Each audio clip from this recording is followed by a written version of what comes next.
आज है हमारा ये लास्ट टॉपिक है, यानी कि टॉपिक नंबर 6, भौतिक पर्यावरण के सकारात्मक अधिगम, वातावरण के आवश्यक तत्व। यानी कि जो फिजिकल इन्वायरमेंट होता है उसका ये टॉपिक है, यानी कि पॉजिटिव लर्निंग के लिए क्या क्या इम्पॉर्टेंट एलिमेंट्स हैं उसके बारे में हम आज डिस्कस करेंगे। पहले तो ये बताइए आपको दिख रहा है या नहीं। वातावरण का सबसे पहले इस वीडियो को लाइक, शेयर और सब्सक्राइब जरा कर दीजिए।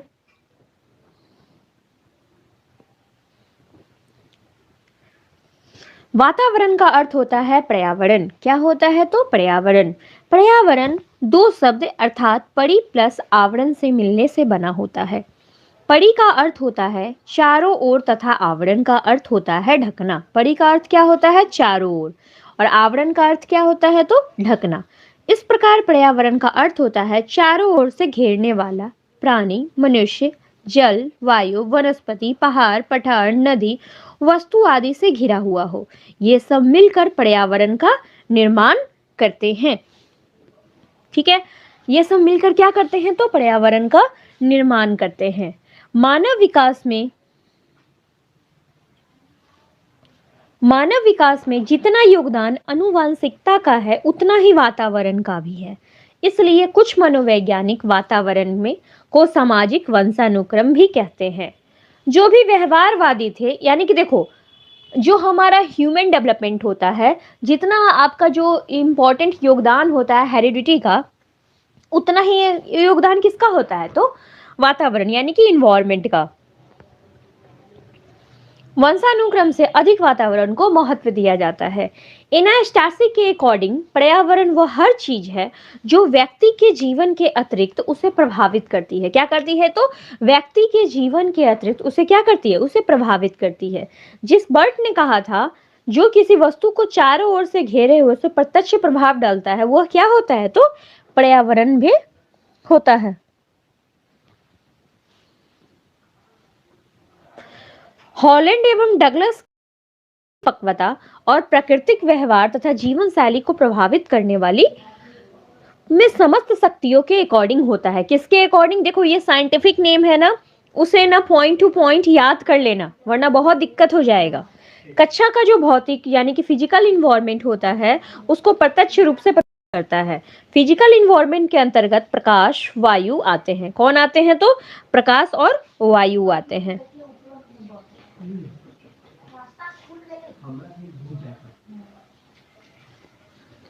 इस प्रकार यदि कक्षा में छात्रों को बैठने की समुचित व्यवस्था नहीं है और कमरों में ये क्या है? अंधेरा है, तो क्या आप पढ़ पाओगे? यस या नो?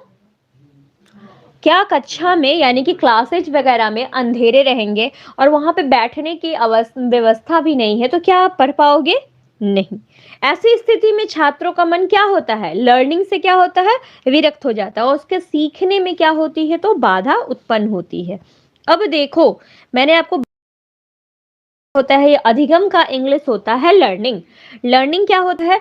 शिक्षण प्रक्रिया में अधिगम ही केंद्र बिंदु होता है और इस प्रक्रिया में शिक्षा जगत की संपूर्ण व्यवस्था में अधिगम तथा अधिगम करता ही क्या होता है? मुख्य होता है। अधिगम क्या होता है? एक सामान्य प्रचलित प्रक्रिया है जिसमें मनुष्य को जन्म से लेकर मृत्यु तक कुछ न कुछ सीखता रहता है। अगर आपके एग्जामिनेशंस में क्वेश्चंस आए कि अधिगम क्या है, यानी और क्वेश्चंस इंग्लिश में मैं बताती हूँ व्हाट इज द लर्निंग, तो learning is a life long process, और प्रोसेस जीवन भर चलती रहती है, जो या प्रत्यक्ष तथा अप्रत्यक्ष रूप से व्यवहार में परिवर्तित होते रहते हैं। अब देखो, यहाँ पे अधिगम से संबंधित पर्यावरणीय कारक सबसे पहले होता है एडेप्टेशन इन्वायरमेंट, यानी कि अनुकूल वातावरण। वंशानुक्रम से बालक केवल अपने पूर्वजों के गुणों को ही प्राप्त करता है, लेकिन उन गुणों का समुचित विकास वातावरण के द्वारा ही होता है। यदि वातावरण उचित नहीं है तो उसके गुणों का विकास भी ठीक दिशा में नहीं हो पाएगा। इससे अधिगम प्रक्रिया में क्या होगी? तो जो क्या, देखो, एक इन्वायरमेंट का उचित होना आपके जनरेशन डिपेंड करता है। देखो, जैसा कि आपने जाना 1945 में क्या हुआ था? जापान के नागासाकी पर बम फेंका गया था। कौन सा बम? परमाणु बम। तो आज तक आप देखते होंगे कि वहां के लोगों में आज तक साइड इफेक्ट होता ही होता रहता है। ऐसा होता है कि नहीं, आप एक बार सर्च करना जापान के नागाकी का, आपको पता चलेगा। विकास के लिए एक अनिवार्य सत्य है, वंशानुक्रम आधारभूत मान्यताओं के लिए वातावरण में उपयोगी बनाने में विश्वास करता है।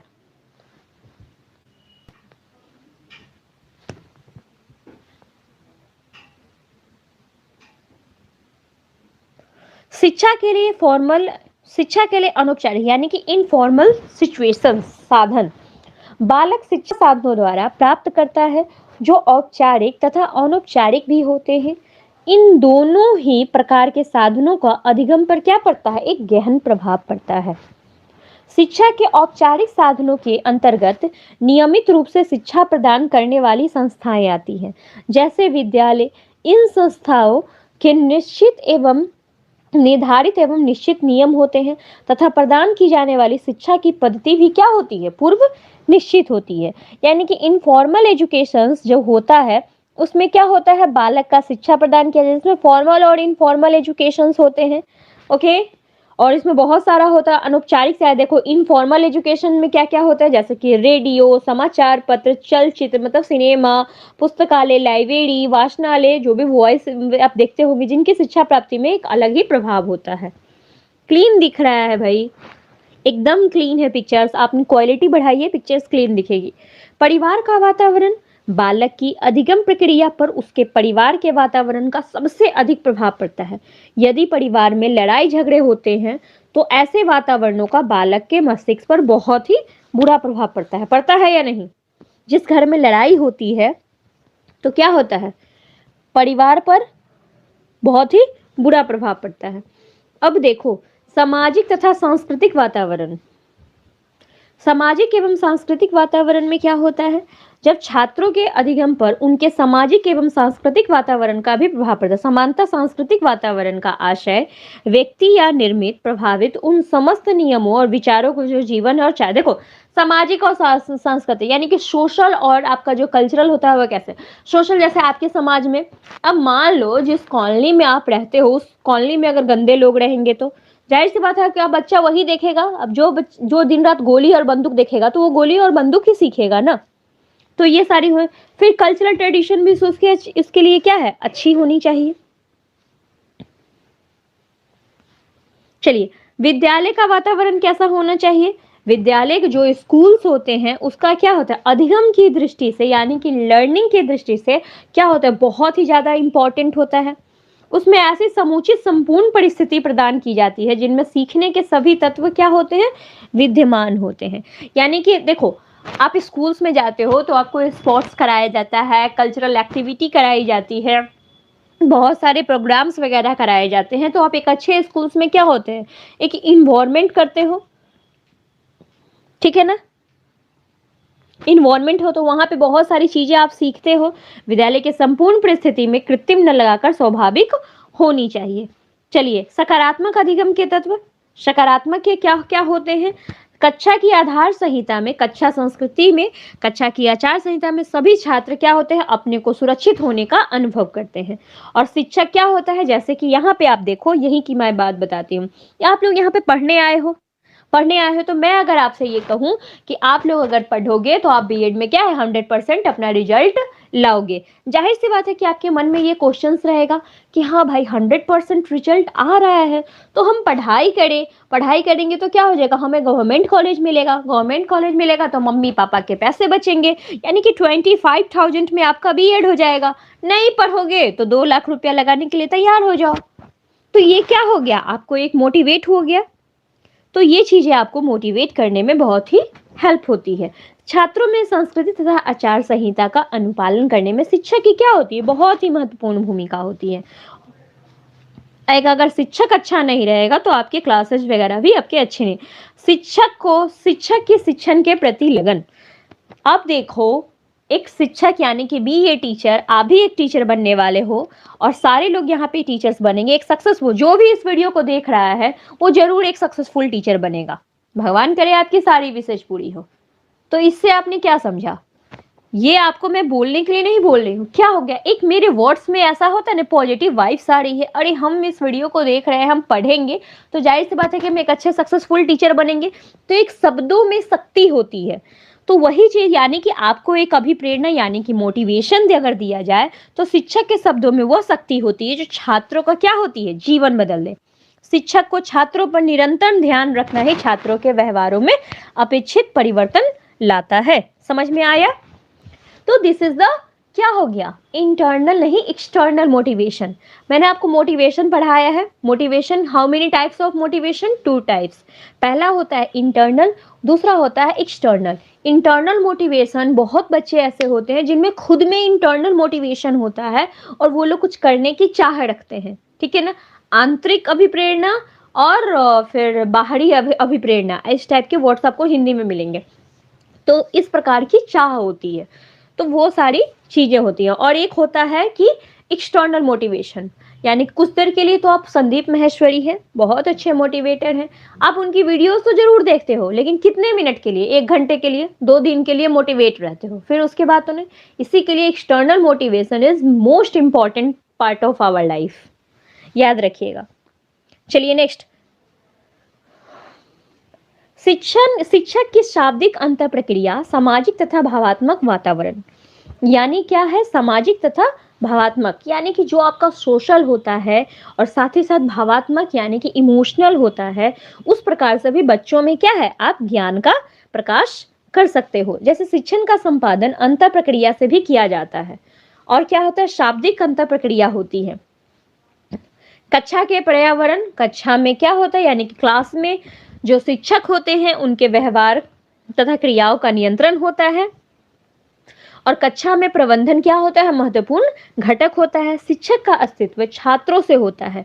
शिक्षक, जब तक आप नहीं है तब तक हम नहीं है। अब यहाँ पे कुछ लोग ऐसे बताओ, 200+ लोग जुड़ गए और पढ़ने आते हो 50 लोग, कहाँ से पास करोगे? डिट्टो लिख कर देते हैं, फेल करोगे तो कोई नहीं पूछेगा। मेरी बातें आज कर भी लगेगी, लेकिन कल आप ही जैसे बच्चे होंगे जो 60 नंबर, 40 नंबर और 42 नंबर लेकर आओगे और मेरे पास फोन करोगे, तो रियलिटी कहते हैं बहुत फोन में घुस के पीटेंगे। तो ये क्या हो गया, ये कंट्रोल हो गया। और कंट्रोल के साथ साथ आपके लिए एक ताने भी हैं, पढ़ाई कीजिए। कक्षा प्रबंधन में दोनों की साझेदारी तथा भागीदारी आवश्यक होती है। अगर मेरी भागीदारी अच्छी नहीं हुई, मैं ही नहीं आपको पढ़ाई, तो जाहिर सी बात है कि आप पढ़ोगे क्या? और आप ही नहीं जब पढ़ने आ रहे हो तो कहां से पास करोगे? समझ में आया? छात्रों में क्रियाशीलता एवं उनकी लगन। अब ऐसे विद्यालयों में ऐसे विषयों का शिक्षण किया जाता है जिसमें क्या रचनात्मक प्रवाहों को प्रयुक्त किया जाता है। पाठ्य सहगामी क्रियाओं से छात्रों की क्रियाशीलता को क्या होती है, बढ़ावा दिया जाता है। विद्यालय में ऐसे कार्यक्रमों का आयोजन किया जाए जिसमें छात्र क्या हो, बहुत ही एक्टिव लेकर अधिक से अधिक अवसर प्रदान करे। कक्षा के वातावरण में सुधार हेतु घटक। कक्षा के वातावरण में सुधार लाने के लिए बहुत सारे घटक हैं। घटकों का भौतिक पर्यावरण तथा भौतिक घटक, यानी कि फिजिकल, जो क्या होते हैं, बैठने की व्यवस्था अच्छी हो, क्लास में सनलाइट जाती हो, सफाई हो, वहाँ का वॉशरूम साफ हो, शोरगुल नहीं हो, श्यामपट मतलब ब्लैक बोर्ड आपका सही हो, तो ये सारी चीजें होती हैं। सामाजिक तथा सांस्कृतिक घटक क्या होती है, सोशल तथा कल्चरल, तो एक ऐसा लघु रूप होता है जो कक्षा प्रबंधन में विशेष महत्व देता है और समाज संबंधों को अंतर प्रक्रिया से वातावरण में उत्पन्न किया जाता है।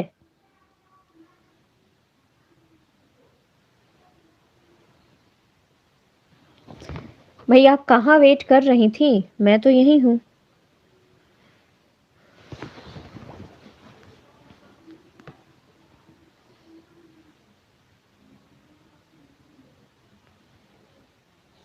चलिए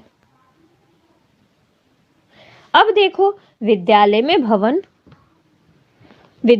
भवन की स्थिति। नहीं नहीं, ऐसा नहीं है। देखो, मैं अगर कभी भी क्लास का लिंक अगर जल्दी जल्दी में नहीं सेंड कर पाती हूँ तो आप देखिए, चैनल का नाम आपको पता ही है, एजुकेशनल आरके पॉइंट, वहां से देखिए और लिंक आप ग्रुप में शेयर कर लो। बहुत अच्छी बात है, कोई भी इंसान लिंक शेयर कर सकता है। कभी कभी ऐसा होता है कि जल्दबाजी के चक्कर में भूल जाती हूँ लिंक शेयर करना, तो कृपया कर आप लोग ये काम करो, बहुत अच्छी बात। विद्यालय के भवन निर्माण के लिए भूमि क्रय करके भी, नहीं नहीं ऐसा नहीं है, विद्यालय के भवन निर्माण के लिए भूमि क्रय करके भी प्राप्त कर सकते हैं, भवन को उसके दान स्वरूप भी कर सकते हैं। भवन की स्थिति कैसी होनी चाहिए? जाहिर सी बात है कि भवन की स्थिति ऐसी होनी चाहिए जहां पे प्राथमिक, माध्यमिक और शहरी या ग्रामीण बहुत महत्वपूर्ण भाग लेता है। यदि हम प्राथमिक विद्यालय में स्थापित करना चाहते हैं तो उसके माध्यमिक विद्यालय की अपेक्षा हमें क्या होती है? कम भूमि चाहिए होती है।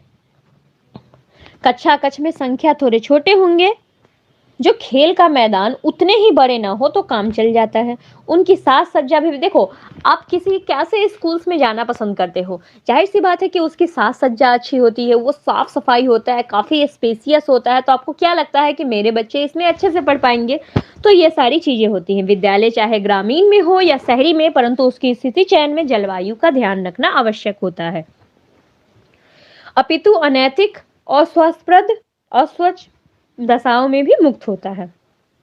चलिए, भवन में शैक्षिक आवश्यकताएं कैसी होती है? सर्वेक्षण करते समय वर्तमान की नहीं बल्कि भावी यानी कि फ्यूचर का भी हमें सोचना पड़ेगा, ठीक है ना।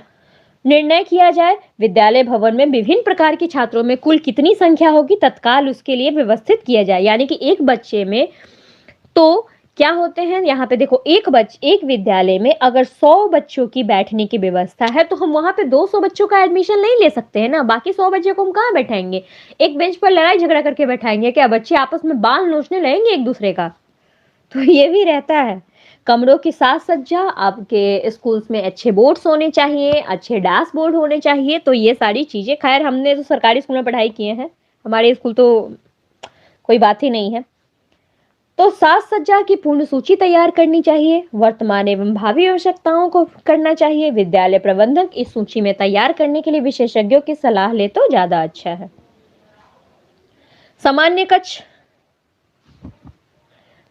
कक्षा में आकार व माप छात्रों की अथवा सरकारी अनुदान विद्यालयों के शिक्षा विभागों में दिए गए आदेशों पर आधारित है। कम से कम 40 छात्रों के लिए पर्याप्त होनी चाहिए। देखो, आपके एग्जाम में एक क्वेश्चन आएगा, ठीक है ना, बोरा पे नहीं, अरे पटना के स्कूल सरकारी बोरा पे नहीं बैठाते, बेंच डेस्क होता है, पटना में ही पढ़ी हूं मैं।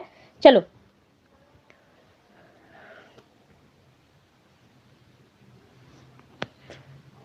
देखो आपके क्वेश्चंस में आएगा, सामान्य कक्षा में छात्रों को बैठने के लिए न्यूनतम कितने बच्चों की जगह होनी चाहिए? 40, 50, 60? क्या आंसर्स मारोगे? 40।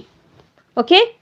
स्वास्थ्य की दृष्टि से एक छात्र को 8 से 10 वर्ग फुट स्थान प्राप्त होना था। समझ में आया?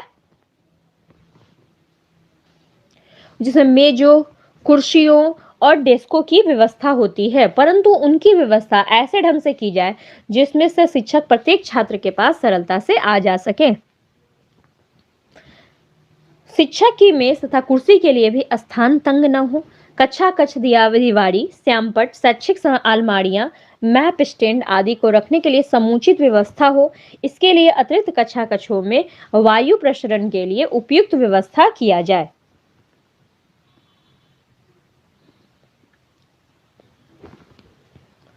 जो भी क्वेश्चंस पूछना है क्लास के बाद पूछें।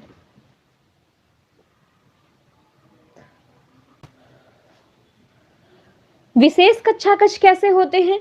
तो विशेष कक्षा कक्ष किसी विशेष उद्देश्य से, जैसे आपने देखा होगा डिजेबल जो बच्चे होते हैं, डिजेबल बच्चे आप लोग समझ सकते हैं, तो उनके लिए विशेष कक्षा कक्ष का इंक्लूसिव एजुकेशन एक ऐसा एजुकेशन है, मैं आपको थोड़ा बता भी देती हूँ। बीएड ऐसे तो ये आप लोगों को नहीं जरूरत है, लेकिन फिर भी क्या कब क्या पूछ ले। एक होता है इंक्लूसिव एजुकेशन यानी कि समावेशीय शिक्षा।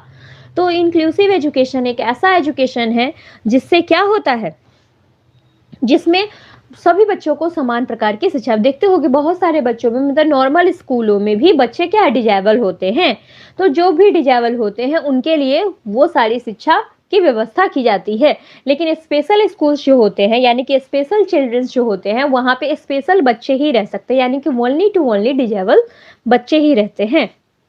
ओके, ये भी याद रखिएगा। समाज विज्ञानों के कक्ष, आधुनिक शैक्षिक प्रवृत्तियों ने यह बल दिया है कि प्रत्येक विषय के लिए एक विशेष कक्षा होनी चाहिए। जाहिर सी बात है, इकोनॉमिक्स की क्लास होगी, फिर हिंदी की क्लास होगी, ज्योग्राफी की क्लास होगी, हिस्ट्री की क्लास होगी, तो इस तरीके की सब सोशल स्टडी रहे। स्थान के अभाव में बहुत सारे कीमती में एक दूसरे के ऊपर नीचे ठूस ठूस कर अलमारी में भर दिए जाते हैं। आपने देखा होगा, गृह विज्ञान कक्ष, गृह विज्ञान में कपड़ों की धुलाई, सिलाई, कढ़ाई, इस तरीके की चीजें रखी जाती हैं। कक्षा कक्ष में भौतिक पर्यावरण, आपको पता है कि भौतिक पर्यावरण क्या है? एक विद्यालय अच्छा होना चाहिए, जहाँ पे कुछ देशों में अन्य प्रचलित सामानों की, जैसे आपने देखा होगा कि बहुत सारी चीजें रखी जाती हैं, तो इस टाइप की चीजें होते हैं। चलो, कक्षा कक्ष वाला ये सब तो पढ़ा दी हूं मैं। ये अब देखो, हवा का आगमन। हवा, हवा क्या होती है? प्रकाश के साथ साथ हवा की भी आवश्यकता होती है, और आने जाने के लिए निर्गम स्थान दिए जाते हैं। ये सारी चीजें आपको पढ़ाने की जरूरत नहीं है, तो ये सब जरूरत भी नहीं है। लेखन के आधार पर बैठने का स्थान होना चाहिए। अगर बैठने का स्थान नहीं होगा, ब्लैक बोर्ड, श्यामपट्ट का इंग्लिश होता है ब्लैक बोर्ड, ब्लैक बोर्ड अच्छे से बच्चों को नहीं दिखेगी, तो आप क्या होते हो? बैठ नहीं पाओगे। भारत के कई प्रारंभिक विद्यालयों में वहां के छात्रों को नीचे बैठने के लिए चटाइयां ही नहीं है। ओके, कृष्ण फलक या श्यामपट्ट, भित्ति कृष्ण अत्यंत किफायत वाला है, जो चौड़ा हो सकता है। इस टाइप की चीजें होती हैं। अलमारियां, झारन, खड़िया, नक्शे, ग्लो, प्रसंग, पुस्तकालय की पुस्तकें, एल्बम, चार्ट, इस तरीके की सुरक्षित होनी चाहिए। चलो, तो ये समझ में आया कि कैसे होने चाहिए भौतिक वाले, पॉजिटिव। चलिए, अब बताइए, इन्वायरमेंट और हेरिडिटी दोनों एक दूसरे के क्या है? अलग हैं, पूरक है, विवादित विषय है, कहा नहीं जा सकता? बताइए।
चलिए, तो यहाँ पे इसका आंसर आप सभी ने गलत दिया है, किसी किसी ने सही दिया है, तो आंसर सिज अलग है।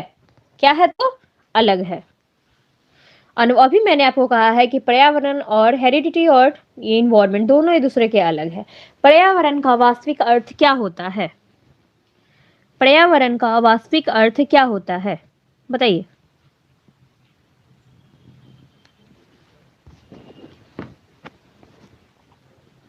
बहुत सही जवाब, चारों ओर से घेरना। जिसने इस क्लास को शुरू से देखा होगा उसको पता होगा। कुछ मनोवैज्ञानिक वातावरण को क्या कहते हैं? पारिवारिक वंशानुक्रम, सामाजिक वंशानुक्रम, मनोवैज्ञानिक वंशानुक्रम, उपरोक्त में से कोई नहीं। फटाफट बताया जाए तो सामाजिक वंशानुक्रम। किसने वंशानुक्रम को अधिक से अधिक पर्यावरण को महत्व दिया है?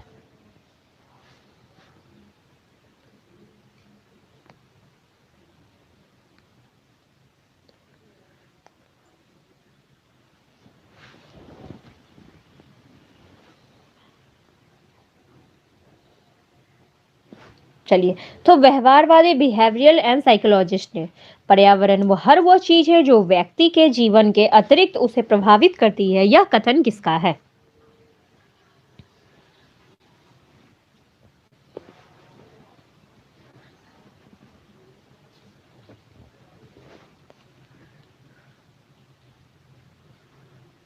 तो एनास्टासी का है।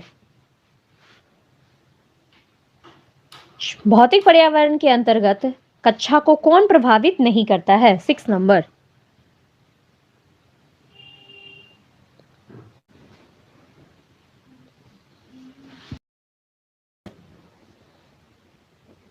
भौतिक है। भौतिक में मैंने क्या बताया था? वायु बिल्कुल सही जवाब है। टूटा फूटा फर्नीचर बिल्कुल प्रभावित नहीं करता है। तो खेल का मैदान, क्योंकि ये बाहर होता है, ये सारी चीजें क्या है? अंदर होती है। तो थोड़ा कॉमन सेंस से भी आंसर मारना। अधिगम में अवरोध उत्पन्न होता है कैसे? बताइए बताइए फटाफट।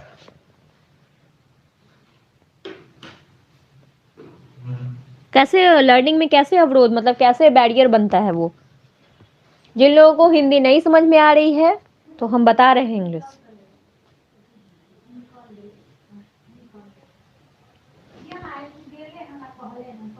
निरंतर शोर से।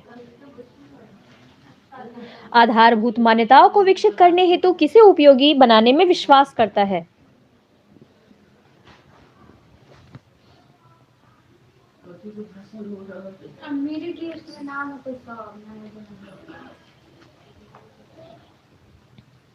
तो आंसर इज वातावरण को। 9 नंबर बताइए, बालकों को शिक्षा प्रदान करने वाला एक औपचारिक साधन क्या है?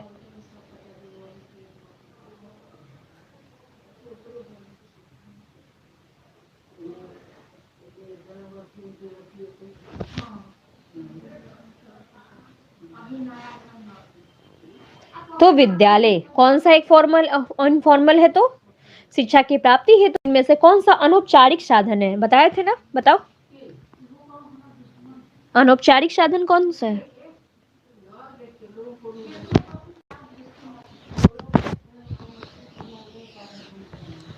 बहुत सही जवाब, चलचित्र।